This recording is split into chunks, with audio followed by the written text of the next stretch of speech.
Jamen, den første taler, det er Aidan Frank, som er aktiv i Jøder for Retfærdig Fred, og som er kommet her fra København. Det er meget taknemmeligt overfor. Du er velkommen.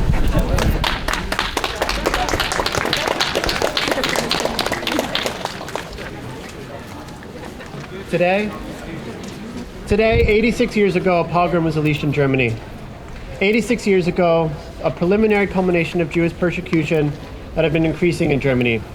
Year over year, more and more encroachments on the rights of Jewish citizens and violent anti-Jewish propaganda.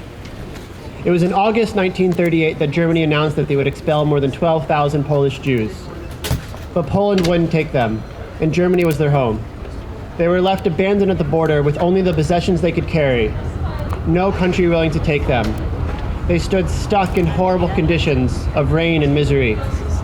A young Jew, 17-year-old Herschel Gritzapin, heard the news of his family's plight and took action into his own hands. He was living in Paris and went to the German embassy and shot a Nazi diplomat. He made no attempts to hide his motive or escape. After the assassination attempt, Nazi officials gave instructions to a number of party activists throughout Germany to initiate the destruction of Jewish properties, shops, synagogues, and cemeteries. The Gestapo security chief ordered the police not to intervene. In one night, 86 years ago, thousands of Jews living in Germany had their lives destroyed.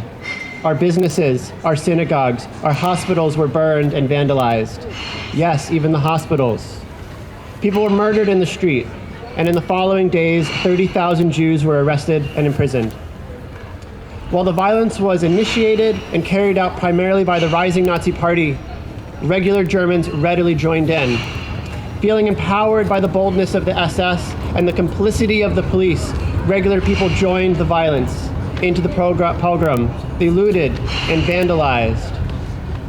Children following the lead of their parents threw stones through their windows, through beautiful stained glass windows in hundreds of synagogues.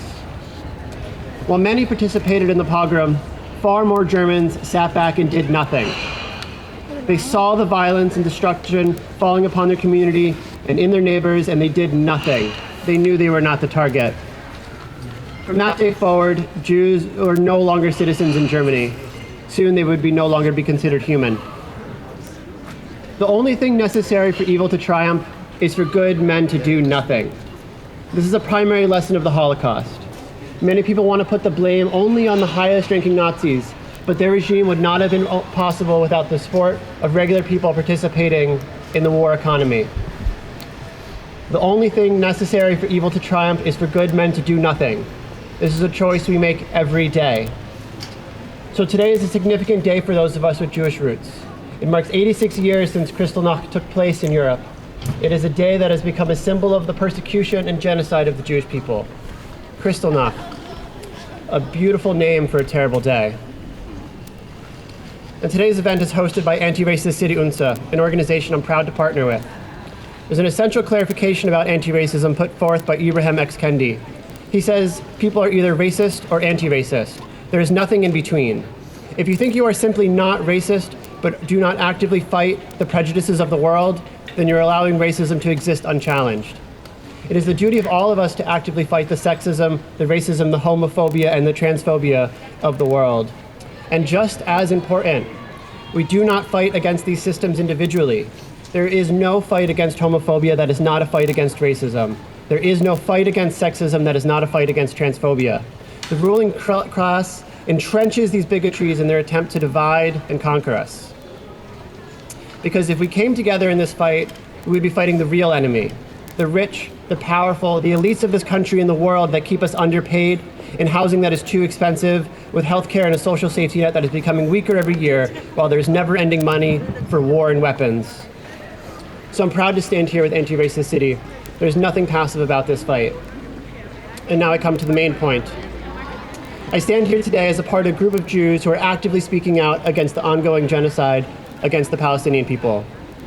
We stand in solidarity with our Palestinian siblings, our Muslim comrades, together resist what all human rights organizations call an apartheid state. The day has become a symbol of historical injustice against the Jewish people, which ended in the extermination of 6 million Jews during the Holocaust.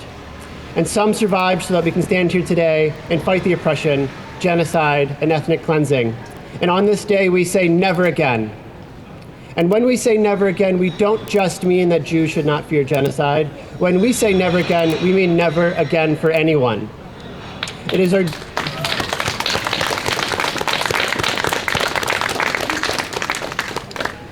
our duty to fight brutality everywhere, no matter who perpetrates it. That is why we stand with you in our common appeal for the freedom from the river to the sea. We speak out against the systemic persecution, oppression, and ethnic cleansing of the Palestinian people that has been going on for 75 years. The persecution of our people has taught us to resist any form of oppression. Jewishness for us means, among other things, fighting to ensure that what happened to our families is never repeated against anyone. For us, there's nothing more Jewish than fighting against oppression, racism, and dehumanization.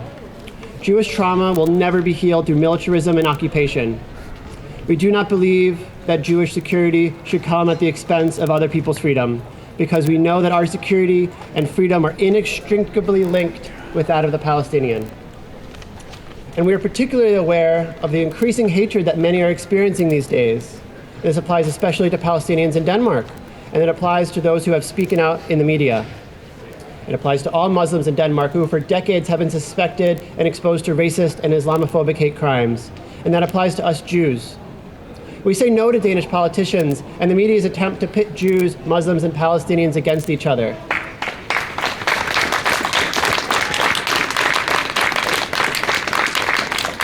And we are well aware that the Social Democrats' interest in protecting Danish Jews is not about the protection of a minority group.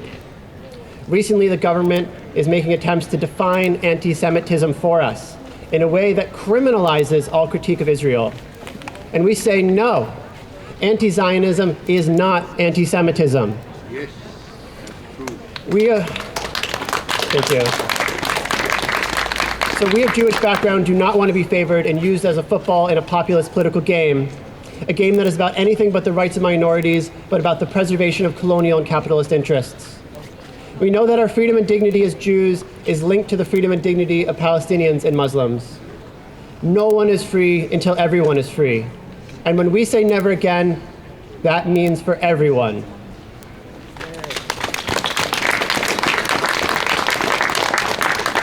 Jewish holy scriptures say, anyone who has destroyed a life has destroyed an entire universe. Anyone who saves a life saves an entire universe. So on this night and on all others, we join our voice to the movement for a free Palestine. We want to stand together with you as living proof that there's a reality here in Denmark and everywhere where Jews and Palestinians stand together to free the entire Palestinian people. From the river to the sea, let us see an end to the bombing, the blockade, and the occupation. Free the prisoners, free the hostages, and free Palestine.